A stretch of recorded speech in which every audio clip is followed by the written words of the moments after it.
নমস্কার, আপনারা দেখছেন তুহিনার হেলদি রান্না। ওল দিয়ে সাধারণত আমরা ওল ভর্তা, ওলের ডালনা আর ওল ফুরুলি খেয়ে থাকি, কিন্তু আজ আমি রান্না করেছি ওল চিংড়ি ভাপা।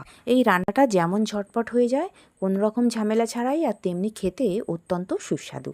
আর এই রান্নাটা একবার যারা খাবে তারা কিন্তু বারবার খেতে চাইবে। সবার আগে আমি কিছুটা পরিমাণ ওল আমি ভালো করে খোলা ছাড়িয়ে কেটে ধুয়ে রেখে দিয়েছি, আর সেটাকেই আমি একটা কড়াতে জল দিয়ে সিদ্ধ বসিয়ে দিলাম। ওলের খোলা ছাড়ানোর সময় একটু বেশি করে খোলা ছাড়াতে হবে, এতে করে কি হবে, ওল একদম চুলকাবে না। এদিকে আমি সিদ্ধ বসিয়ে দিয়েছি, আর এতে একটুখানি নুন দিয়ে দিয়েছি।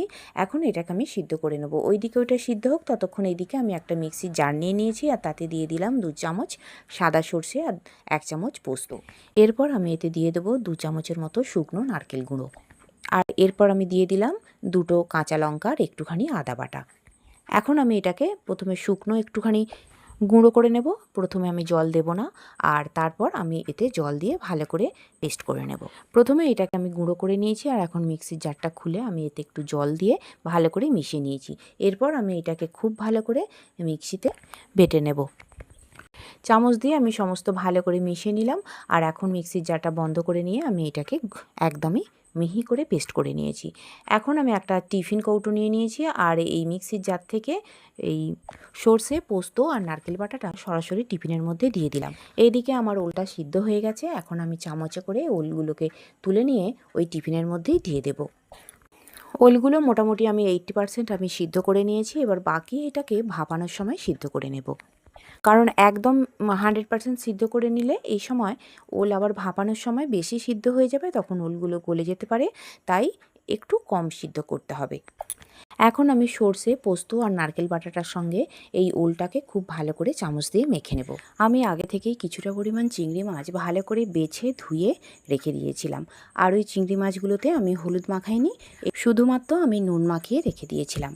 এখন এই চিংড়ি মাছগুলোকে আমি টিফিনের মধ্যে দিয়ে দিলাম, আর তারপর এই সর্ষে, পোস্ত আর নারকেল বাটার সঙ্গে খুব ভালো করে মাখিয়ে নেব। এখন চিংড়ি মাছ আর ওলটাকে আমি এই বাটার সঙ্গে ভালো করে মাখিয়ে নিয়েছি, আর এতে এখন আমি ওই মিক্সি ধোয়া একটুখানি জল দিয়ে দিলাম। এরপর আমি এতে দিয়ে দেবো পরিমাণ মতো হলুদ গুঁড়ো আর একটুখানি লঙ্কা গুঁড়ো। যেহেতু আমি কাঁচা লঙ্কা দিয়েছি, তাই লঙ্কা গুঁড়োটা অল্প পরিমাণে দিলাম, আর দিলাম অল্প একটুখানি চিনি। এখন সমস্ত উপকরণ আমাকে খুব ভালো করে মাখিয়ে নিতে হবে, কোনো জায়গায় যেন কোনো কিছুই দলা পাকিয়ে না থাকে। এরপর ওপর থেকে আমি দিয়ে দিলাম কাঁচা লঙ্কা, 3টে আমি চেরা কাঁচা লঙ্কা এখানে দিয়ে দিলাম, আর আবারও একটু ভালো করে মাখিয়ে নিলাম। ওলটা যখন সিদ্ধ করেছিলাম তখন আমি নুন দিয়েছিলাম, আর চিংড়ি মাছটাকেও আমি একটু বেশি করে নুন দিয়ে রেখেছিলাম, তাই আমি এইখানে নুন আর দিলাম না। এরপর আমি কড়াতে একটু জল বসিয়ে দিয়েছি, আর কড়া ঠিক মাঝখানটা দিয়েছি একটা গ্যাসের ভাঙা বার্নার, তার উপরে আমি টিফিনটাকে মুখ বন্ধ করে বসিয়ে দিয়ে চাপা দিয়ে দিলাম। মোটামুটি মিনিট 15 আমি এইগুলোকে ভাপিয়ে নিয়েছি। এখন আমার রান্নাটা হয়ে গেছে, তাই আমি এটাকে নাবিয়ে রাখছি।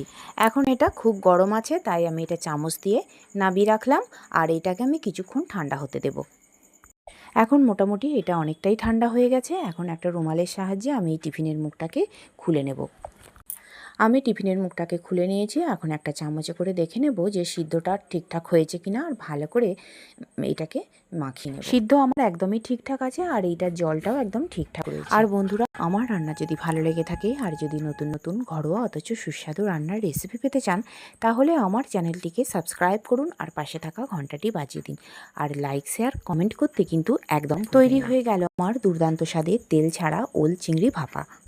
আর আমার রান্নাটি দেখার জন্য সকল বন্ধুদের জানাই ধন্যবাদ। ভালো থাকবেন।